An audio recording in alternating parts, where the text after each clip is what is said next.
êtes sur le terrain, vous voyez ce qui se passe et vous êtes les premiers à réagir et à évoluer dans ce sens. Et c'est ça qu'il faut valoriser. Bah oui, parce que ça, on est lucide en fait. Une certaine lucidité par rapport à la réalité du terrain.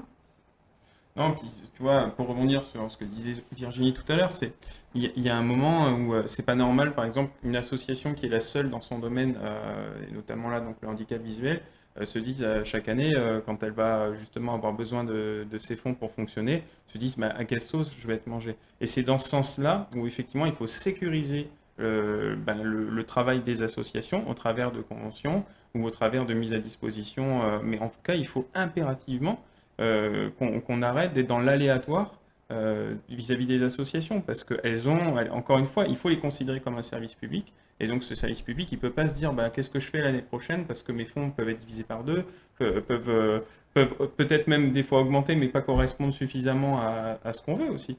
C'est-à-dire qu'on peut aussi avoir une augmentation des fonds, mais derrière, c'est toujours pas, ça c'est toujours pas atteindre le plafond pour les ambitions aussi de l'association et des besoins réels qu'elle a par rapport à son activité. Et c'est là où la convention cadre, elle est simple. La convention cadre, elle définit des objectifs, elle dit si ces objectifs-là sont atteints, on vous donne ça. Et on ne l'enlève pas après cette convention. Et elle dit sur 3 ans, moi par exemple, si je prends un salarié sur 3 ans, c'est tout bête, mais derrière, par exemple, un auxiliaire de vie, parce qu'il y a des besoins par rapport à la structure, cette personne, elle a son contrat qui est sécurisé pendant 3 ans.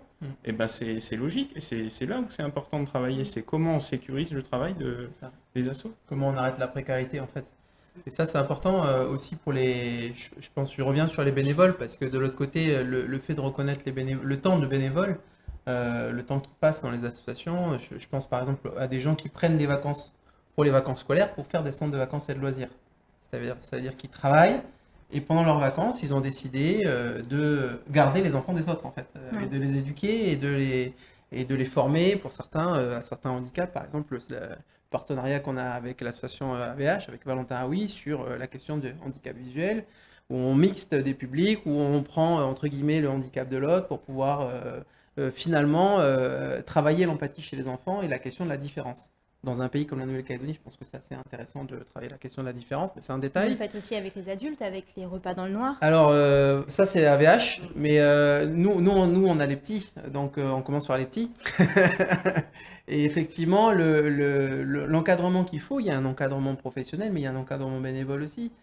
Si on arrive à travailler un cadre et que du temps peut être donné périodiquement sur des missions qui sont essentielles, qu'on estime essentielles pour l'ensemble de la société calédonienne, en l'occurrence l'éducation de nos enfants, sur le temps libre, c'est-à-dire que ça permet aux salariés d'aller dans son entreprise travailler. C'est ce qui s'est passé pendant le Covid. On a réouvert l'école et les crèches parce que sinon les gens ils n'allaient pas travailler en fait. Donc ça c'est important, il faut se le dire. Pendant les vacances scolaires, les petites et les grandes, qui gardent nos enfants pendant qu'on travaille? Mais ça, c'est les associations qui le font, c'est pas les collectivités. Donc ça c'est important parce qu'en fait, on ne reconnaît pas à l'heure actuelle en Nouvelle-Calédonie le temps bénévole qui est passé, et je peux vous le dire, nous on a 150 à 200 bénévoles qui vont, même sur les phases d'été où il va y avoir 1000 enfants, garder, accompagner, animer, éduquer les enfants pendant tout ce temps-là. Les enfants, ils font pas rien, c'est pas au contraire. Donc ça, c'est important parce que si on parle de la globalité, ça concerne tout le monde, et sur le handicap, ça concerne tout le monde aussi, parce qu'on a tous des enfants, ou en tout cas une personne autour de nous qui est en situation de handicap ou qui va le devenir. Parce qu'on a une population qui est vieillissante en Nouvelle-Calédonie, triplement des plus de 85 ans en 2025, sauf qu'on vieillit mal. On vieillit pas en bonne santé, on vieillit souvent avec une dépendance ou un handicap, et ça c'est la réalité. Aujourd'hui, qui va s'occuper des seniors? Qui va s'occuper des personnes qui sont en situation de handicap plus tard? Voilà. Le diabète, c'est les assos en général qui le font. En dehors de la prise en charge médicale, je parle vraiment en amont pour éduquer, pour prévenir la perte d'autonomie ou éduquer à la promotion de la santé, ou en aval. Et ça, évidemment, là, on a des associations comme l'AVH qui ont un panel d'actions très important. Donc, effectivement, ça a du sens pour la société calédonienne. Et pourquoi cette association-là, par exemple, n'est pas reconnue d'utilité publique ou n'a pas une délégation de service public en Nouvelle-Calédonie, on se le demande. C'est important parce qu'il n'y en a pas 25, il n'y en a qu'une. Alors, nous, on est reconnu d'utilité publique. En France? En France. Voilà, pas en Nouvelle-Calédonie. Parce que vu qu'on est un comité... Vous êtes national. Voilà, on est au national. On n'est pas... En fait, on n'est pas reconnu, effectivement, parce qu'on n'a pas nos statuts ici. Voilà, clair et net. Ben voilà.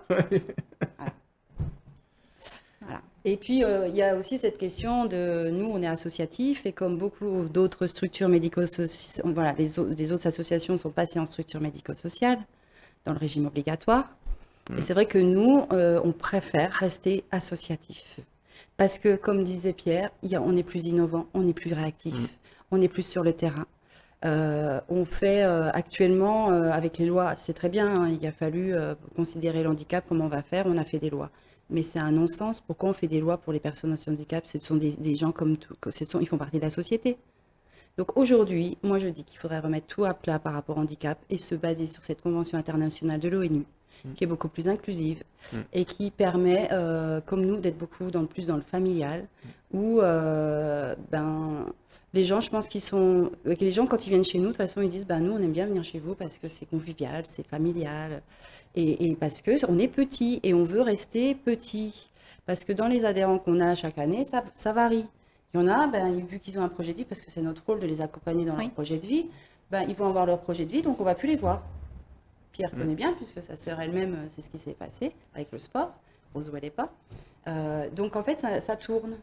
Et c'est pour ça qu'on est toujours à 60 adhérents, parce que les projets de vie évoluent, donc les gens, ils sont là à l'instant T, voilà, quand il faut. Et donc, on n'a pas besoin d'être énorme. Ce que j'allais dire, c'est que le travail a été bien fait. Si justement, ils peuvent continuer leur projet de vie et grâce à votre accompagnement.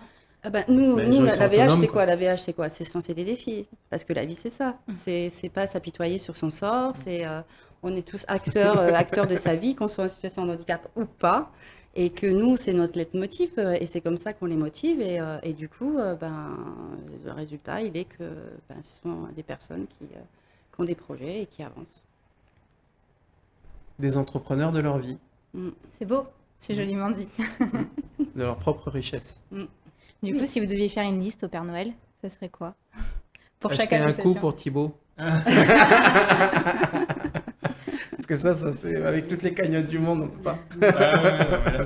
Non, mais ça va. Non, mais moi, je pense vraiment, sachant qu'on travaille encore une fois main dans la main avec les collectivités, qu'on entretient une relation de proximité à la fois avec les administrés, mais aussi avec les collectivités, c'est vraiment qu'on parvienne justement par la suite avec les collectivités dans, bien sûr, malheureusement, la politique de réduction des coûts et des réductions budgétaires actuelles, trouver quand même un moyen de sécuriser le travail associatif, de permettre aux activités de pouvoir se maintenir et de continuer leur évolution, parce qu'une association, comme une entreprise, elle évolue, c'est-à-dire qu'elle a tout un tas de missions qu'elle gère, mais elle a aussi des nouveaux projets, des choses qu'elle lance, donc elle a un budget fixe, mais elle a aussi un budget qui va évoluer, et donc comment faire dans une politique de réduction budgétaire pour accompagner au mieux les associations, mais surtout sécuriser un minimum les budgets et leur permettre de pouvoir continuer tout le travail d'intérêt général qu'elles font.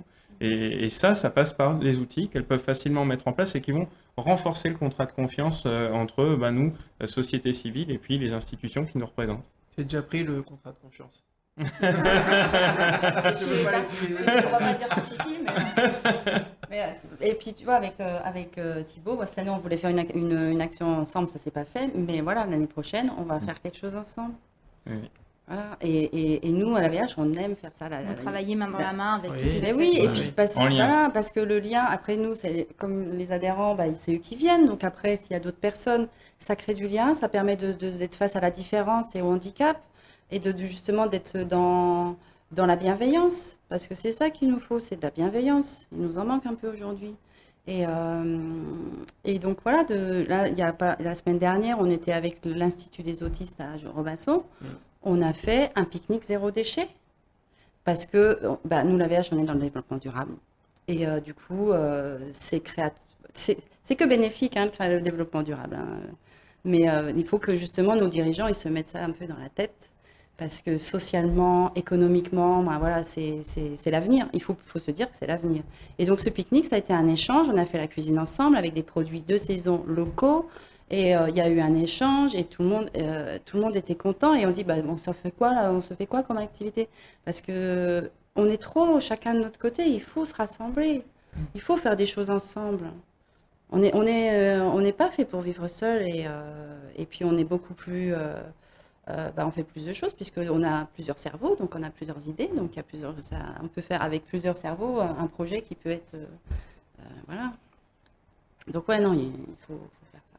Renforcer le lien. Ouais. Renforcer le lien, et moi je pense qu'il y a aussi autre chose qui est important, c'est d'assumer son identité, c'est-à-dire que on ne fait pas assez confiance aux associations et aux acteurs culturels finalement, puisque les acteurs culturels ont lancé cette question en fait du vivre ensemble. On en a parlé tous les trois de façon plus ou moins indirecte, où on a plus besoin que jamais de faire corps, entre guillemets. Il n'y a pas vraiment de corps social en Calédonie, on est clivés, on vit chacun de notre côté, ce que disait Virginie à juste titre. Et puis le regard sur la différence, il est terrible, avec des inégalités terribles dans ce pays. On n'arrête pas de parler des inégalités socio-économiques. Mais, et ça touche particulièrement les publics qu'on accompagne, qu'on suit ou parfois qu'on promeut. Et c'est important parce que finalement, aujourd'hui, la vraie question, c'est quelle est la place de l'autre dans la société? Quelle est sa place? Parce que Qui est finalement, un débat de tous les jours. oui, et qui en fait, il y a des endroits où on est obligé de vivre ensemble, comme je disais tout à l'heure, dans l'entreprise ou à l'école, mais dans les associations, même quand on vient poser des enfants le matin au centre de vacances et de loisirs ou dans une activité récréative, je pense à l'association AVH parce qu'elle en fait quelques-unes, ou Calédo Clean le week-end ou comme ça. Il y a d'abord la démarche perso de on se sent utile, etc. Et il y a la démarche collective. Je fais quoi pour mon pays? Exactement. Je suis quel acteur pour mon pays? Et finalement, l'identité qu'on est censé avoir tous, elle est dans ce qu'on fait. Exactement. Et qu'est-ce qu'on fait en fait finalement les uns pour les autres? Parce que c'est la première, hein, c'est la solidarité. Qu'est-ce qu'on fait les uns pour les autres? Pour nos anciens, pour nos plus jeunes, pour les plus fragiles dans notre société, pour les gens qui sont en situation de handicap? La question, elle est réelle. Et les associations, elles y répondent. Donc, tous les petits débats politiques et techniques qu'on entend des collectivités, etc., au lieu de se regarder dans leur technocratie ou dans leur débat de politiciens, il ferait mieux de regarder ce qui se passe dans le réel des gens, dans les associations, dans le temps bénévole qui est donné ou dans le temps salarié avec des gens qui sont ultra motivés et qui donnent du sens finalement à des enjeux qui sont des enjeux d'avenir. Il n'y aura pas d'économie s'il n'y a pas d'environnement. Il n'y aura pas d'économie s'il n'y a pas de social. Il n'y aura pas d'économie s'il n'y a pas de culture. Donc au lieu de s'intéresser à comment on sauve l'économie, on ferait mieux de s'intéresser à comment on sauve les humains en Nouvelle-Calédonie. Et on est une société qui a profondément besoin de bien-être. Et donc du coup, il y a vraiment un gros travail, c'est-à-dire que si on devait fixer aujourd'hui un objectif pour la Calédonie, c'est un objectif de bien-être. Parce qu'on vieillit mal, comme disait Pierre tout à l'heure. On a quand même une population qui est malade, on a des problèmes avec l'alcool, on le voit bien, et genre, encore une fois, je peux le représenter aujourd'hui. On explique que c'est la personne qui est rentrée dedans qui était alcoolisée. Ah oui, je précise. Qu'est-ce qu'il y a dans cette place? Non, oui, je me suis fait rentrer dedans par une personne alcoolisée, mais il y en a eu 4 ce week-end, donc je veux dire, c'est tout le temps. Et c'est vrai que c'est ça l'objectif, c'est le bien-être, c'est-à-dire comment on va trouver notre place dans une société et comment on va fonder une société dans laquelle on trouve notre place aussi. C'est ça. Et c'est aussi la question de la responsabilisation. Il faut aussi responsabiliser tout le monde, nos dirigeants, la population, par rapport à différentes choses. Et comme l'environnement, il faut responsabiliser par rapport à l'environnement, par rapport au handicap, par rapport à nous tous les jours, qu'est-ce qu'on fait mais voilà, c'est vraiment un gros problème par rapport à sa santé. Il faut responsabiliser les gens par rapport à sa santé. Nous, on le voit par rapport au diabète. C'est une catastrophe parce que les personnes qui ne savent peut-être pas, mais la conséquence du diabète, une des conséquences du diabète, c'est la cécité. Okay. Une des conséquences, c'est la cécité. C'est pour ça que d'ailleurs, irréversible. C'est pour voir. On fait un fond d'œil des examens du diabète. Et donc, c'est aussi une responsabilité et par rapport à tout ce qui se passe aujourd'hui, je pense que voilà, c'est humainement, il faut qu'on se repositionne un peu moi, je sais pas comment dire ça, mais le système français a un peu déresponsabilisé les gens. Hein. Moi, c'est ce que je peux voir. Collectivement, tu veux dire? Collectivement. Ouais. Que ça soit au niveau du social, parce qu'on est plus dans l'assistanat que dans l'accompagnement. Accompagner, alors prise en charge, ça c'est un mot, ça me fait mal aux oreilles. Prise en charge, ça me fait mal aux oreilles. Pour le médical, ok, mais pas pour les personnes en handicap. On ne les prend pas en charge, on les accompagne. Donc voilà, c'est vraiment... Les mots sont importants. Mais oui, c'est important, mais bien oui. sûr. Et c'est important parce que ça résonne dans les esprits. Et quand un enfant, on est tous formatés à la base. Donc le formatage, après on peut déformater. Ça, c'est possible. La vie, elle fait qu'on est capable de se déformater et de se reformater autrement. Et c'est ça qui fait c'est ça l'intelligence aussi de l'être humain. C'est savoir s'adapter à son environnement et résoudre les problèmes et prendre la leçon de ce qui s'est passé aussi avant. Donc sur la liste du Père Noël, on met les institutions en tant que bénévoles qui descendent dans la rue pour voir un peu comment ça se passe. On met de la bienveillance au niveau de, une nouvelle fois, les institutions et les citoyens calédoniens. Et on mettrait quoi encore un peu? La question de, finalement, collectivement, comment on développe de l'intelligence collective. C'est peut-être ce qui manque pour l'année 2022. S'il faut effectivement réfléchir à l'avenir de la Nouvelle-Calédonie, et je ne parle pas de l'avenir institutionnel, de l'avenir en général, peut-être que la solution, elle se trouve auprès des Calédoniens et de la société civile. Puisqu'on a les meilleures réponses qui sont ancrées dans la réalité des gens et dans leurs besoins, comme a dit Thibaut, dans leurs problématiques, comme a dit Virginie. Et moi, je dirais finalement dans leurs aspirations. À quoi ils aspirent, les Calédoniens? On pose finalement assez peu la question aux Calédoniens. On pose la question aux politiques, on pose la question à l'État, on pose la question aux institutions, mais on ne pose pas directement la question aux personnes concernées. Je donne un exemple, c'est les jeunes de Saint-Louis. On parle tout le temps des jeunes de Saint-Louis, on ne les voit jamais à la télé.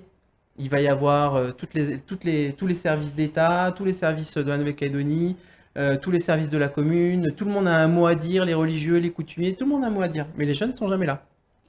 Moi, pour compléter ce que dit Pierre, c'est vrai qu'on a aussi les entreprises qui sont entendues par rapport à l'avenir du pays, mais il me semble là qu'il y a des discussions qui sont mises en place justement par rapport à la Calédonie de demain, par rapport à la fin de l'accord de Nouméa. Les associations, elles n'ont pas été sollicitées aujourd'hui pour les discussions autour de la table sur l'avenir du territoire. Normalement, si, elles devraient. Moi, j'ai pas reçu une invitation, tu l'as reçue toi? Non. Donc, tu vois, ça peut être aussi... Pas pour le moment, il faut attendre Pas pour le moment, je pense. Mais ça, c'est important. Nous, aujourd'hui, les assos, il y avait un collectif qui s'était monté, collectif des associations. Aujourd'hui, on a besoin d'être représentés collectivement parce que... Vous êtes des acteurs actifs. Oui, et puis on a beaucoup de choses à proposer. On est des acteurs qui sommes spécialisés dans nos domaines. On est vraiment force de proposition de manière dynamique, positive et constructive pour pouvoir justement mettre en place des réformes, amener des idées innovantes et puis surtout, encore une fois, continuer d'agir pour la cause qui nous anime, quoi. Après, il y a des collectivités qui le font déjà, qui sollicitent, je pense aux collectivités locales, qui sollicitent l'expertise des associations pour des nouveaux projets, etc. Donc ça, c'est important parce que la question finalement de la démocratie moderne, elle se joue au niveau local, elle se joue plus juste aux urnes, c'est qui vote, c'est qui vote pas. Non, la question c'est ce qu'a dit, je crois que c'est Virginie tout à l'heure, en disant finalement comment on relève les défis et comment on est acteur dans la société, comment on est citoyen, c'est ça être citoyen. Comment on responsabilise les gens aussi. Voilà, et donc... On devient plus responsable si on participe plus. C'est ça, donc ça veut dire aussi que cette démocratie moderne, elle doit être plus encline, entre guillemets, à aller chercher collectivement les gens là où ils sont, dans leur milieu de vie, dans leur bassin de vie, et avec ce qu'ils sont. C'est-à-dire qu'aujourd'hui, les Calédoniens, c'est pas toute la Calédonie n'est pas pareille. C'est-à-dire que les gens de Koumak, c'est pas les mêmes que les gens de Thio, et les gens de Marais, c'est pas les mêmes que les gens de Belep. Donc ça, c'est important parce qu'en fait, on a plus une identité archipélique, avec des différences, avec une diversité. C'est toute la richesse du pays, culturelle, démographique, et tout ne se passe pas à Nouméa. Donc ça, c'est important, même si tout le monde passe par Nouméa parce que c'est la capitale du pays. C'est quand même important, finalement, de prendre en compte cette identité et de développer l'animation qui va faire qu'on va entendre cette parole et qu'on va entendre cette identité. Et là, les associations, c'est les meilleurs interprètes. Et tout à l'heure, j'ai utilisé le mot d'amortisseur. C'est aussi le meilleur vecteur d'échange entre ce qui se passe au niveau stratégique dans les collectivités et l'État et sur la réalité du terrain et comment ça change pour les gens vraiment ce qu'on fait. On dit demain il faut faire une politique de la santé à l'école par exemple. Oui, concrètement ça veut dire quoi en fait? Est-ce que ça change vraiment la santé des gens, des enfants, des parents? Ça c'est important parce que c'est une vraie gageure et c'est collectivement que ça se fera dans l'école et en dehors par exemple. C'est un exemple parce que on travaille aussi avec l'école nous sur le temps libre et effectivement on voit que plus on a eu cette synergie avec l'école, plus effectivement l'action est efficace sur le terrain. Et quand les gens nous remontent, il y a un vrai changement. Voilà, donc ça, c'est important. On fait beaucoup de sensibilisation au sein des écoles. Et ça aussi, c'est important. On le voit. Et parce qu'en plus, nous, on intervient, on fait des ateliers de mise en situation. C'est les adhérents eux-mêmes en situation de cécité ou de malvoyance qui animent les ateliers. Et là, il y a vraiment le lien qui se crée, il y a des émotions, et c'est des émotions, c'est de l'amour en fait, et c'est ça qu'on a besoin, les gens, ils ont besoin d'amour, qu'on se sente de se sentir considéré, parce que là, c'est vraiment de se sentir considéré et de comprendre l'autre. Mais comment comprendre l'autre si on se parle pas, si on n'échange pas sur nos différences, quoi. Et nous, toutes ces sensibilisations, on les effectue gratuitement. Donc c'est légitime, c'est légitime. Oui, parce que gratuit. Parce que on va pas faire payer ça. On n'est pas des prestataires de services. Exactement. On est une associatif, et donc le fait de pouvoir faire gratuitement, eh ben on va en faire. Parce que si un jour c'est payant, ben personne va vouloir en faire. Exactement. Et donc c'est le rôle des institutions, comme la province sud par rapport à la DES et par le vice-rectorat par rapport au secondaire, de nous donner des subventions pour intervenir. Juste avant le confinement, on a passé 2 jours au lycée de Touhaut pour sensibiliser tous les élèves de Touhaut. Et c'était une réussite. L'année-ci, l'année prochaine, on y retournera. On fait pareil avec Wailou. Donc, et donc la province Nord, c'est non, vous subventionne pas. Vous faites quoi chez nous en province Nord? Ah, ok. Bon, ben, on va pas pouvoir. On n'a pas une anticipation de ce qu'on peut faire parce qu'effectivement, on n'est pas sur place. Mais on fait des choses. Donc, c'est votre. T'as des gens de la province Nord qui viennent. Ben oui, il y en a qui viennent à Nouméa justement pour être accompagnés par la VH, parce que dans le Nord, pour le moment, ben, il y a pas. C'est vrai qu'un comité dans le Nord, ça serait super, mais en tout cas, c'est pas On le rajoute cas ça sur la aujourd'hui. liste. C'est pas le cas aujourd'hui. Mais voilà. Donc il faut que chacun prenne ses responsabilités. Encore une fois, ce travail gratuit, il est important, et comme tu le dis, si on faisait payer tout ce qu'on fait, ça augmenterait la dette publique. Et l'idée, c'est justement d'avoir les subventions qui nous permettent de le faire, et après, nous, on fait un travail gratuit. Moi, je pense à la province, par exemple, avec laquelle on travaille étroitement, la province sud, pour nous, Calédo-Clean. La province, elle nous verse ses subventions, et après, tous les dispositifs qu'elle déploie, dans lesquels on se reconnaît, et dans lesquels on a aussi quelque chose à apporter, on y va, et on y va gratuitement. Et on compte pas nos heures. On amène des choses aussi, parce qu'on va solliciter aussi des privés, et on va co-construire ensemble le projet. Donc c'est hyper intéressant, parce qu'en fait, on vient rajouter sur des projets d'institutions, on vient rajouter de la valeur, on vient rajouter de l'investissement, et en plus, on facture pas. Donc en fait, ça vaut le coup, cette subvention, parce que derrière, après, tu ramènes une véritable dynamique. Et c'est pour ça que je dis le bras armé des institutions, parce que l'association, si elle débarque et qu'elle dit, bah ça, on y va, et on s'associe, on fait le truc, ben c'est hyper rentable à tous les niveaux pour une institution. Et c'est pour ça qu'il faut sécuriser ces fonds-là. Parce que derrière, ça va donner à l'institution beaucoup plus de chances d'aboutir dans tous ces projets publics. Et surtout, il y a une chose aussi, c'est que la réalité aussi, c'est que sur l'orientation budgétaire, il y a des budgets prestations qui sont comme ça, et les budgets subventions qui sont comme ça. Et il y a peut-être un rééquilibrage à faire, justement, pour dire, ben, ok, on va diminuer un peu cette part prestation et augmenter un petit peu le budget subvention. C'est important parce que tout est une question d'arbitrage. Et cet arbitrage-là, il est précieux parce que derrière, il y a des choses dont on pourra se priver. Ça peut être un petit aménagement public, quelque chose par-ci, par-là. Alors que par contre, le lien social que les associations créent, là, par contre, on s'en privera beaucoup moins. C'est quand même plus dangereux ou plus compliqué de s'en priver. Et surtout quand c'est des missions d'intérêt général. Oui, et puis, à savoir que nous, toutes les actions qu'on met en place, ça nous rapporte environ 7 millions par an. Qui est ridicule par rapport à... Non, c'est de l'autofinancement. C'est nous qui apportons l'argent, donc 7 millions, c'est pas rien non plus. Oui, par toutes les actions qu'on fait, donc les dîners à l'aveugle, la quête, parce qu'on fait la quête une fois par an devant les magasins. Cette année, on n'a pas pu la faire à cause du confinement. Et en 2020, on avait récolté 1,4 million. Avec 1,4 million, on peut déjà faire pas mal de choses. Oui, c'est ça. Et puis c'est les bénévoles, c'est vraiment les bénévoles, les adhérents, l'équipe, c'est vraiment les gens qui s'investissent à ça parce qu'ils savent pourquoi ils le font. Et c'est là tout l'intérêt aussi des assos, c'est qu'aujourd'hui, elles vont œuvrer aussi à se maintenir. Donc ça veut dire qu'elles vont apporter de l'autofinancement. Elles vont mettre en place des choses qui vont permettre aussi et générer, comme disait Pierre tout à l'heure, une économie. Donc je sais que là, on a planté 30 000 arbres cette année. L'année dernière, on a aussi planté 30 000 arbres. C'est 60 000 arbres en 2 ans. Et ces arbres-là, on les a achetés à des pépiniéristes. Et aujourd'hui, ces pépiniéristes, on est un des principaux clients. Donc tu dis, une petite asso comme la nôtre, on contribue quand même à l'économie parce que derrière, comme disait Pierre tout à l'heure, on va générer en fait des flux financiers qui vont permettre aussi à certains acteurs d'en profiter et d'avoir leur gagne-pain. Donc on est aussi un soutien aux entreprises également. Étant entreprise nous-mêmes, entreprise associative certes, mais du coup derrière on aide des entreprises, elles à but lucratif, mais derrière c'est un gagne-pain.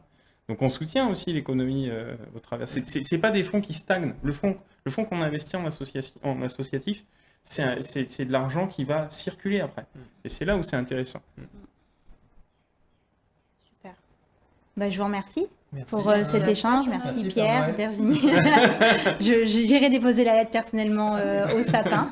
Et donc, merci pour toutes ces informations, pour cet échange. Et ben, on souhaite une longue vie à ce monde associatif qui est essentiel à notre vie calédonienne. Tout à fait. Merci.